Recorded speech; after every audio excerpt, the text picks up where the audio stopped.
चले गए वो वक्त जब मोहम्मद आमिर आया करता था, पहले ही ओवर के अंदर विकेटें, दूसरे ओवर के अंदर फिर आता था, फिर 2 विकेटें। इस तरह वो पाकिस्तान को भारत के खिलाफ इतने बड़े कद के साथ खड़ा कर देता था कि उसके बाद जीतना आसान हो जाता था। कभी जुनैद खान हुआ करता था कि उनके घर में जाकर वो इस तरह की बॉलिंग किया करता था, कभी शाहीन भी हुआ करता था कि शाहीन भी ऐसी बॉलिंग किया करता था।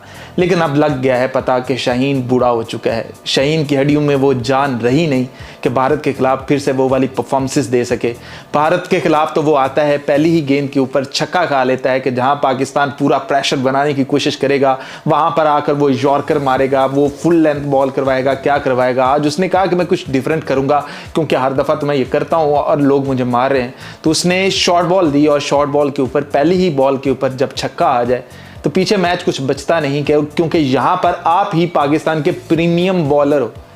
आपने ही यहाँ से मैच लेकर जाना था, आपने ही यहाँ से बताना था कि भाई ऐसे मैच को लेकर जाना है, और वही आपने पहली गेंद से बता दिया कि भैया ये मैच ऐसे जाने वाला है। तो कभी हुआ करते थे मोहम्मद आमिर आता होता था, कोहली को ले जाता होता था, अगर रोहित को ले जाता होता था, उनके जो जितना भी टॉप ऑर्डर मलाई होती थी वो सारी ले जाता होता था। कभी जुनैद खान आता था, और शाहीन को अभी हमने देखा है, ये नहीं है कि शाहीन से वाकिफ नहीं है, शाहीन से वाकिफ है, लेकिन वो शाहीन जवान था, वो शाहीन यंग था। ये बूढ़ा शाहीन है। ये शाहीन छक्का तो मार लेता है, लेकिन पहले ओवर्स के अंदर ये जो विकेटों की कहानी है ये अब पुरानी हो चुकी है। अब शायद हमें ये भूलनी पड़ेगी, और हम जो ये शाहीन से एक्सपेक्टेशंस रखते हैं, और हर यही एक्सपेक्टेशंस करती हैं कि जब आप एक्सपेक्ट कर रहे हो कि शाहीन विकेट दिलाएगा और शाहीन छक्का खा ले पहले ही ओवर के अंदर 10-12 स्कोर खा ले, यानी कि ये एक मैच की कहानी नहीं है, ये अब हर मैच की कहानी होती आ रही है। आप पीछे से ले आए, आप चाहे ट्राई नेशन सीरीज से ले आए, चाहे आप एशिया कप से ले आए, शाहीन के साथ ऐसा ही होता आ रहा है। पता नहीं शाहीन क्या हो रहा है, शाहीन क्या कर रहा है। शाहीन के पास स्पीड आ रही है, जा रही है, स्विंग नहीं मिल रही है।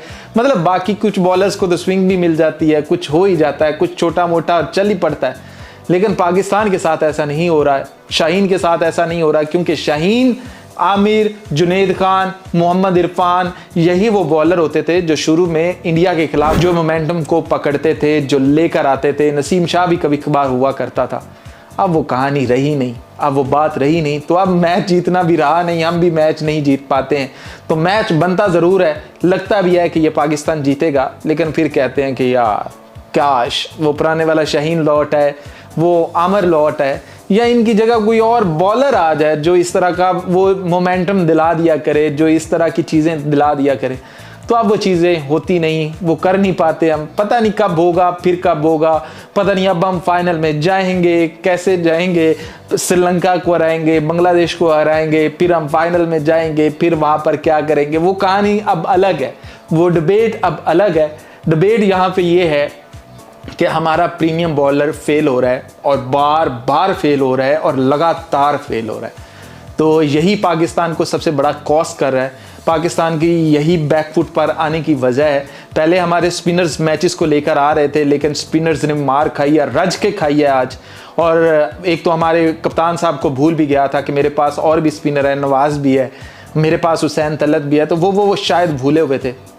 लेकिन मैच खत्म हो गया तो याद आने का भी फ़ायदा क्या। शाहीन ना करो यार, इस तरह से तो ना करो, बिल्कुल ना करो।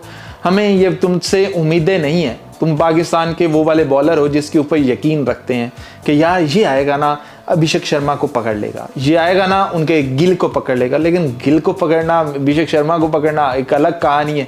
चक्के चुक्के खा के बंदा 2 ओवर के अंदर 22-25 स्कोर खा के साइड पे हो जाता है।